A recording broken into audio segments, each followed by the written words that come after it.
Salah satu hal yang sering membuat kita galau. Sebagaimana Tuhanmu telah mencukupkan rezekimu di hari kemarin, maka jangan khawatirkan rezekimu untuk esok hari. Ini kan sering membuat kita gelisah, apalagi teman-teman mahasiswa. Besok mau jadi apa? Besok mau kerja apa? Besok bisa makan apa tidak? Bisa bayar kuliah atau tidak? Dan seterusnya. Kalau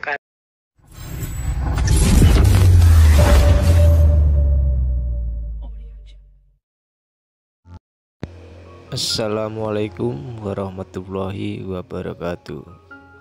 Selamat datang di Curahan Kata.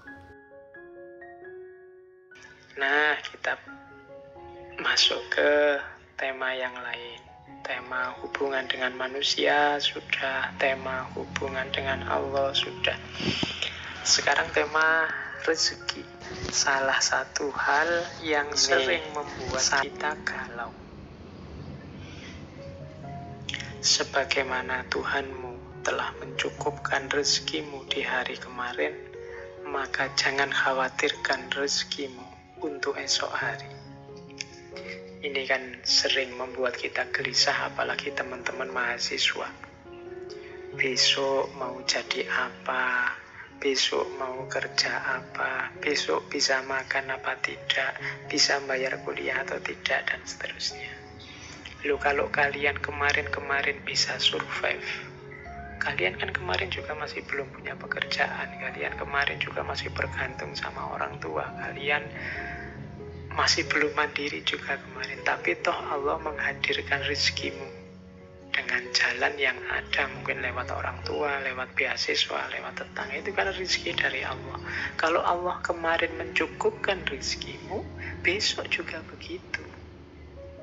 Maka tidak perlu khawatir, tidak perlu nabrak-nabrak aturan, tidak perlu menerjang yang salah, yang keliru hanya demi rezeki.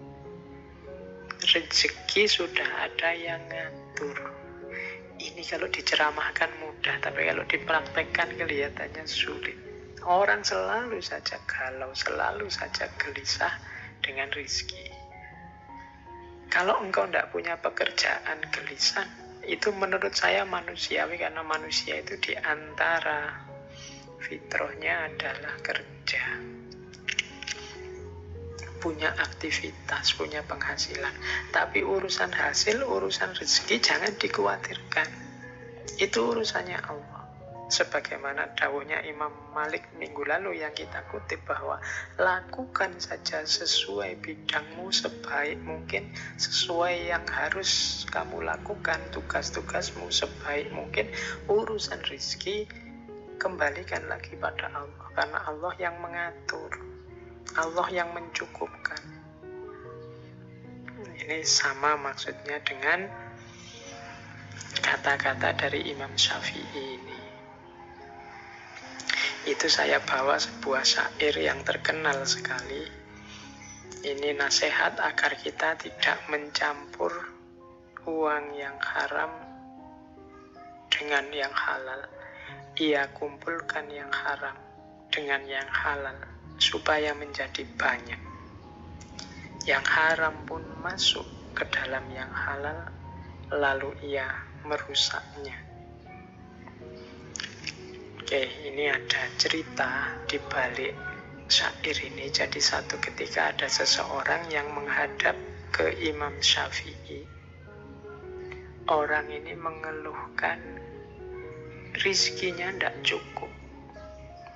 1 bulan dia mendapat gaji 500 dirham. Tapi gaji sebesar ini rasanya sudah besar. Kok masih susah memenuhi kebutuhan sehari-hari dalam 1 bulan. Orang ini mengadu pada Imam Syafi'i. Nah, nasihatnya Imam Syafi'i agak aneh. Katanya Imam Syafi'i, oke, bulan depan kamu mintalah gajimu diturunkan menjadi 400 dirham saja. Oh, ini aneh ya, orang merasa kekurangan kok gajinya tidak cukup malah diminta turun. Tapi karena yang meminta seorang ulama besar yang dekat dengan Allah, ya dituruti. Minta penurunan gaji. Bulan depan gajinya jadi 400 dirham. Tapi tetap 400 dirham pun dia masih kesulitan, masih kekurangan. Menghadap lagi pada Imam Syafi'i. Terus katanya Imam Syafi'i, wah ini ada yang salah. Coba kamu minta turun lagi 300 dirham untuk bulan depan. Ini orang ini semakin heran, loh kok tambah turun?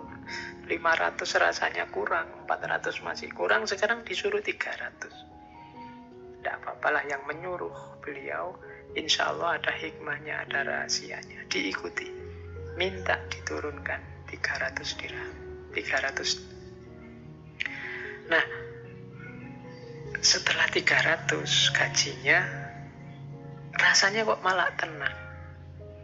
Rasanya ndak banyak lagi kebutuhan macam-macam. Rasanya kok cukup dibuat apa saja dalam 1 bulan. Alhamdulillah. Padahal kemarin 500 rasanya ndak cukup, 400 rasanya ndak cukup, 300 kok rasanya malah cukup. Kembalilah dia menghadap pada Imam Syafi'i. Kok bisa? Sekarang saya merasa cukup gaji saya meskipun jatuhnya hanya 300. Nah, Imam Syafi'i terus memberitahu, wahai saudaraku, sebenarnya pekerjaan yang engkau lakukan itu memang layaknya gajinya hanya 300. Sehingga sisa yang 200 ini sifatnya kelebihan. Dan ini yang kecampur dalam gajimu yang halal. Sehingga membuatnya tidak barokah kalau dalam bahasa Islamnya. Karena tidak barokah, ya rasanya kurang terus. Rasanya ada saja kebutuhan-kebutuhan baru yang sehingga 500 ini tidak cukup.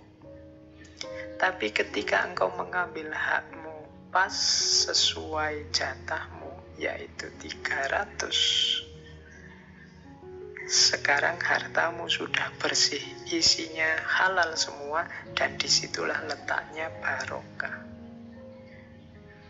Nah, ini urusan rezeki berarti kita harus hati-hati. Yang halal dan yang haram ketika dia ngumpul, yang haram akan merusak yang halal. Ketika yang halal dirusak dengan hadirnya yang haram, harta kita jadi tidak barokah. Dan tidak ada hubungannya dengan jumlah, dengan kuantitas. Karena harta itu kan kuncinya pada rasa cukup yang ada dalam diri kita. Oke, jadi ya ini untuk bahan renungan kita semua. Semoga teman-teman yang mendengarkan ini hati-hati dalam pengelolaan rezeki. Jangan sampai harta yang kita pegang tidak barokah atau kecampur-campur sehingga tidak barokah. Baik teman-teman, masih ada beberapa quotes, beberapa nasihat berharga dari Imam Syafi'i. Beliau ini sebenarnya sangat banyak kitabnya, sangat banyak nasihat wasiat yang berharga. Ya, cuma sayangnya kita tidak mungkin mengangkat semuanya malam hari ini. Sering saya bilang ya ngaji ini hanya mancing saja. Semoga teman-teman tertarik untuk memperdalam lebih jauh.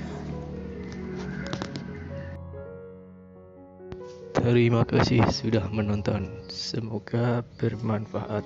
Jangan lupa subscribe agar channel ini terus berkembang dalam berbagi kebermanfaatan.